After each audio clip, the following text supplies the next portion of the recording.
ابا الحاج زغليله. ازيك يا صاحبي عامل ايه؟ ايه يا حاج، انت كنت عايزني في ايه؟ وطي صوتك الله يفضحك ام محمدين بنت المحيط. تسمعنا يا ابوي ويبا ولع فيك انت وهي. ما هيكفوني فيكوا بلدكم. خير يا حاج. انا ياد عايز اقول لك سيالة. خير يا حاج، سر ايه اللي انت عايزني فيه؟ طبعا يا ابوي انت عارف ان ماتش الاهلي النهارده ونادي الزمالك. ايوه يا حاج، ده اكيد ده الساعة 7. ايوه يا ابوي، ما انا يا ابوي رحت قطعت تذكره وما كانش معايا فلوس. اعمل ايه يد يا زغاليل، اعمل ايه يد يا زغاليل، وما كانش قدامي يا ابوي اللي رايح اشتري. ايوه. يسج الجحش واروح ابيعه كده كده مش هالحاجه. اروح الماتش. ايوه وكده كده الجحش يا ابوي مش هيجيب فلوس.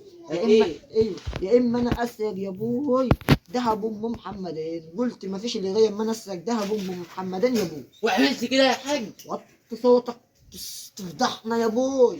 ايوه يا حاج، وعملت احنا كده؟ قلنا ان انتوا بلد بتاخد اللوز بالنبله، ما حد صدق. ماشي يا حاج، وعملت كده؟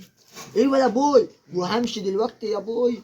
العربيه بالحمار مستنياني علشان توديني الموقف واركب العربيه واقول يا فكيك على الماتش على طول. يا حاج، ده الحجاحش اللي انت مركبه في العربية بيمشي بطاقة شمسية، ده لما توصل هناك هيكون الماتش خلص مش ابتدى. مش هتلحق يا حاج. يا ما احنا بنمشي بدعاء الوالدين يا. يا حاج ماشي اللي انت وكده شايفه يا كده بص زغليل.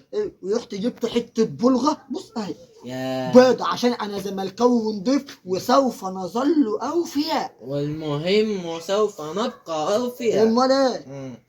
لو خصمنا ويبي لاجي ويا كل لاعب زملكاوي في الملعب افخد له في خده بالجزمه دي. زيزو اللي بيقول لك عايز 100 مليون يا حاج، شفت الماتش اللي فات؟ زوزو مين يا ابوي؟ ده ما حصلش. عمك ايه؟ زازا بتاع جيش طازه. انت لو جبت الواد زلطه يا حاج اللي هو معانا دوت، ها، وقلت له هديك 5 جنيه، 5 جنيه في الماتش، وتجيب مثلا جون ولا 2 ولا 3، هجيب لك 2 سوبر هاتريك يا حاج. يا ابوي ده زيزو ماشي بحقنة جيلاكاس. حضن الجلاكوز؟ ايه ايه الحضنه دي؟ الحقنه دي بياخدوها بيخلوك عامل زي الحصان يا ابوي. ايوه يا حاج، دي وراح ماسك لك منشطات. راح يا ابوي ماسك لك الخلفيه